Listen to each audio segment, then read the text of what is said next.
Welcome to Creekside Chats with successful multifamily real estate investors. Dr. Allen chats with successful investors exploring their journey from setback to triumph. Through this window, we glimpse the truths that inspire our guests to invest abundantly and flourish in all areas of life. And now your host, Dr. Allen. Welcome to Creekside Chats with successful multifamily real estate investors, where we delve deep into the lives of our successful guests to learn the secrets of thriving to flourish abundantly in all areas of life. I'm your host, Dr. Allen.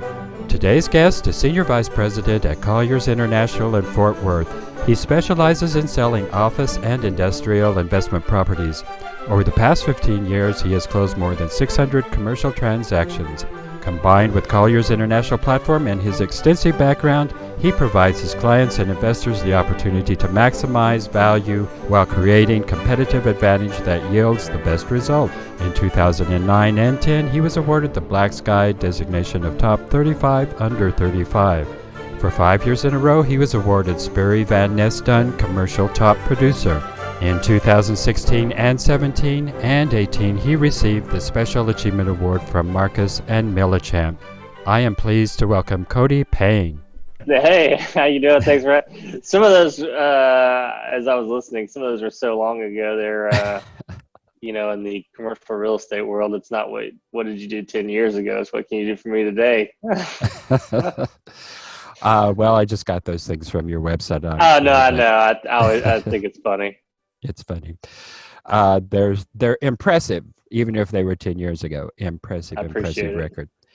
And I am sure you've done impressive things within the past 10 years. You need to update your website. So. Yeah. I'll ride my success from 10 years ago. Well, it's a pretty impressive record, so keep riding it. Thank you. So, Cody, tell us, let's just get started. A good way to get into your life is actually to start off with where it started. So, tell us about what did you want to become as a child? What did you dream of becoming? Man, as a kid, I wanted to be a professional martial artist, believe it or not. I believe it. Yeah. I did karate as a kid, and, I did it kind of on and off for a long time. I quit doing it back at the end of 2016, but I did want to do that when I was a kid. And, looking back on it now, they're probably the corniest actors ever, but, I loved Jean-Claude Van Damme and Steven Seagal. And so, those guys were idols of mine, but I wanted to do that, or, I always thought selling a nice office tower in downtown was something cool and unique. And so at least I chose one of them. So tell us, why did you opt for the real estate rather than the martial arts? Man, I was tired of getting beat up, to be honest with you. That's not fun, is it? No, it's not. No, I started right when I got out of high school working for a small commercial real estate firm, and just been, growing and trying to do better and better every day. And so, we now have 7, 8 guys here that we all work together on our, office industrial team, and one goal in mind, and that's just to be the best in our industry. And so, it would have been no different if I would have, chose a path of, karate or taekwondo. And so there just wasn't, I don't think there's any money in doing sport karate. Yeah. Oh, not unless you make it to the Van Damme level, I suppose. But yeah, which it's hard to get there. That's for sure. That's you've got to. Well, one question I have is you just mentioned while you were talking to us that you gave up the martial arts, and was it, you said 2016, 2018, something like that? 2016. That was my I haven't competed since then. Oh, okay. So you were actually competing up until 2016. Oh, okay. So you probably haven't given it up altogether. You've just discontinued the competing. Oh no, I've given it up altogether. Oh, really? Yeah. Yeah. There was a karate teacher that he had a school out here that he was a good friend of mine, and kind of had some personal issues and had to shut it down. And so, never kept going with it. So, but I found other things in my life to occupy my time. Oh, okay. Well, that is good. Well, why did you give it up? That's it sounds like a real important part of your life. How did you come to the decision to just give it up altogether? You know, I really don't have a reason for it. You know how you'll take up a hobby or something and you'll do it for a while, and then work or life or something else will start taking over that time. And that's really all that happened is life, started occupying more of my time. And as I became married a year ago, things in life started changing, and what was important then isn't as important as it now is. Yeah, life does change things. So tell us, you've certainly gone through some transition. We talked about your record from 10 years ago, but you've obviously changed in the last 10 years. So tell us a little bit about how you have changed psychologically, emotionally, and spiritually over the last 10, 20 years of your life. And what were some of the things that brought about those changes? Well, I can tell you from being in the commercial real estate industry now for 15 years, my skin's a lot thicker than it once was. You do take a lot of rejection, especially early on. Mm-hmm. And, when I got in the industry, there were a lot of older people that had been in the industry for a long time and, had developed a really good client base. And none of those guys wanted to work with a young man like myself back then. And so it took a lot of grinding and hard work and dedication to just kind of stay at it and slowly build more and more rapport and deal with a lot of new clients that were coming into the airspace, and making sure those guys work with me, and just utilizing everything I did to try to pick up more and more. So the real estate industry, I think as a whole, when you're coming in, you're fighting with a bunch of other dogs over the same folks. And so it was doing that, learning my footing and how to navigate through the commercial real estate industry, and what my strengths were and what my weaknesses were, more importantly, and learning how to tailor to those and utilize those to my advantage. As you're talking about this, I can see a connection to your martial arts, as I'm sure that your martial arts experience taught you a great deal about competition and how to losing in front of a lot of people and losing, yes, and losing, and yet continuing to pick it up and keep on going with it, which of course was very important to the real estate industry. So that tells us, Cody, a good bit about the changes in your professional life and commercial life. Let's get down to really the personal aspect of your life, and what are some of the major psychological, emotional, and spiritual changes that you have encountered or gone through over the last several years? You just mentioned that you just recently got married, so that certainly was a big personal change in your life, and I'm sure there were a lot of personal decisions that led to that commitment. So tell us about that personal journey. Yeah, no, absolutely. And, something that, ironically, I don't talk about it really ever, but it was probably 7 years ago. I'd actually, for a long time, was battling a lot of depression and anxiety. And the reason I don't talk about it is because I'm not interested in the sympathy vote. Mm-hmm. But it actually took me out of the commercial real estate industry for a very short amount of time. And, I think it had a lot to do with things that were going on in my life, backstage, as you would say, and, maybe diet habits and just a lot of things mixed and just made the wrong cocktail for me. And so, luckily I've got a great family around me, and got back on my feet, came back to the industry, and I actually don't think a lot of people know that I even left. And so, but that's something, like I said, I don't talk about much. I'm not interested in the whole sympathy of it. But it was very tough. I know it was tough on my family as well. And but man, when I came back and started feeling better, I just put the pedal to the metal, and I'm going to utilize every day and every ounce of strength and energy I got to do the best I can.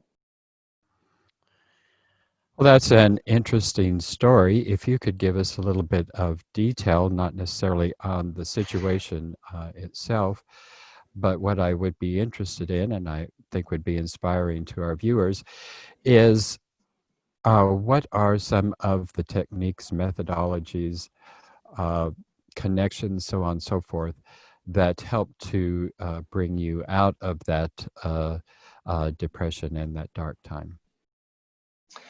Well, I think a lot of it was really resetting my personal life.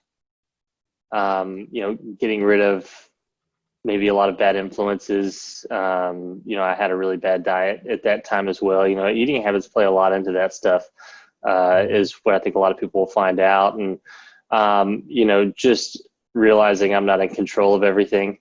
And, everything's really out of your control. And so, knowing and understanding that, and not feeling that the, weight of the world is all on your shoulders, I think was very important. And, just knowing and understanding that, it's okay to fail. It's okay for things to not work out. It's okay for stuff to not go your way. And, that's just a part of life. And, I think a lot of it hit like a ton of bricks over a period of time. And, I ended up, going to the doctor and, finding out I've got a chemical imbalance. And so, obviously they got me on the right medication as well. And, I've been taking that for 7 years. It's very small dosage, but it just helps the norepinephrine levels in my head. And I don't really understand how all that works, but I know they tried a bunch of different stuff that didn't work. Really it was just, it was really, I think, a lot of the pain receptors that were kind of messed up in the chemical imbalance that, you can have. And so I was always having, like, my legs were always hurting, and for being a karate guy, I mean, you're always using your legs. I mean, my legs were in the best shape ever. I mean, I had a Van Damme set of legs at one time. And, but it was chemical imbalance. And, just like for, people that, take other medications for ADD, or, to not have, what's it called, seizures and whatnot. I got a dog that can have those issues if not, given the right things. And so, it was really just finding all those items and resetting my life and personal life mostly, and figuring out exactly what I want to do and what I want to be in this world, and how I'm going to make that impact, and where I'm going to go. And that's really about it. It wasn't that hard. It was just simplifying it. It was just simplifying life. Well, those are some major insights that you came to, and you certainly mentioned the physiology aspects of that, and that's certainly something that is sometimes easy to overlook, particularly when we're dealing with issues that seem to be psychological. We oftentimes forget that there's a major physiological component to that. But coming to those insights that help to really move you through that, did you just come to those on your own? Were you reading material? Were you working with other individuals? How did you actually come to those insights that really helped you to break through that? I think it was a little bit of everything that you said. I was obviously doing a lot of research because, I'm sitting there, and I'm the kind of guy that's like, how do I fix this myself, And so, I did a lot of research, met with several doctors, and, even met with a psychiatrist, which was not needed at all. because a lot of those guys are like, oh, it's just in your head. And well, I knew that. Thank you, doctor, for that. It was literally a lot of research. I had even moved back home to my parents' house for a short amount of time. And so, them helping as well. And, exercising again and, just doing all the good key things that create a healthy lifestyle. It just then took time for that to, register through my mind and body. And but once it did, got back on track and haven't looked back since. I don't even talk about that. I don't even talk about those days. Those days are long gone. I don't like to dwell on those. And I see people utilize those for sympathy business and things of that nature. But I know a lot of people that go through those. I know a lot of people in my family that have gone through that, and it's just it can just be a stage of life. Just like somebody going through a divorce or losing a loved one.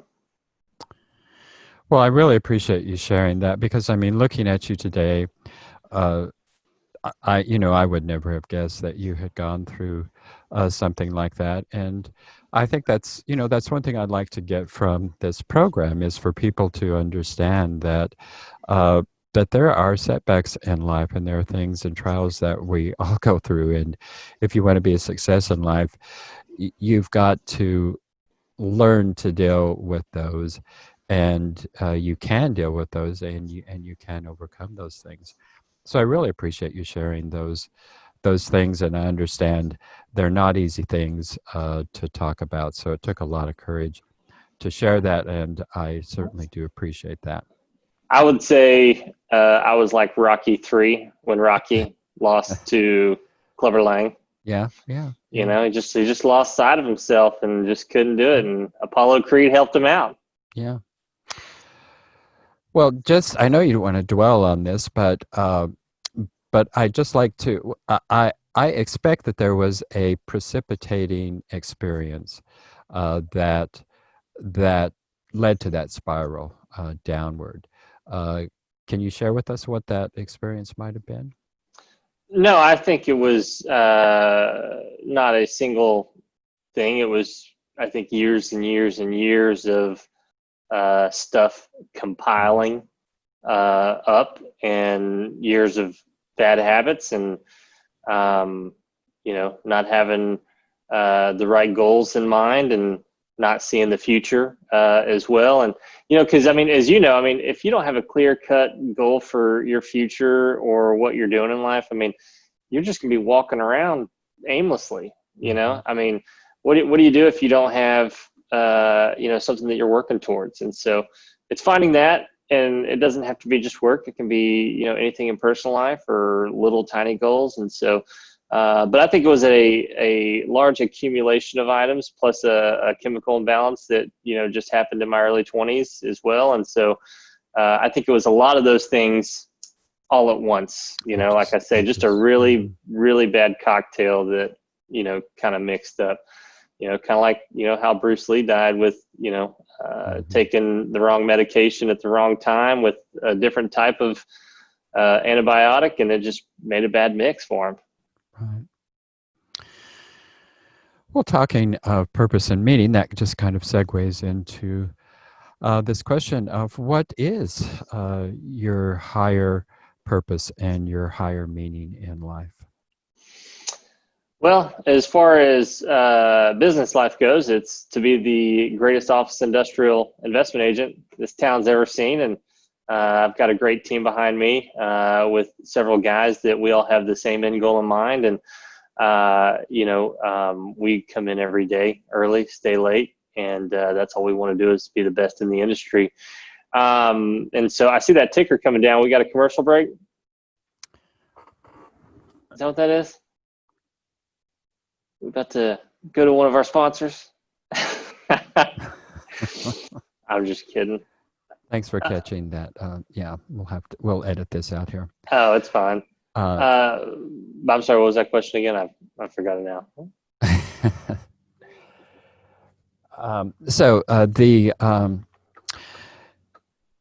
So where do you find your higher purpose and your higher meaning?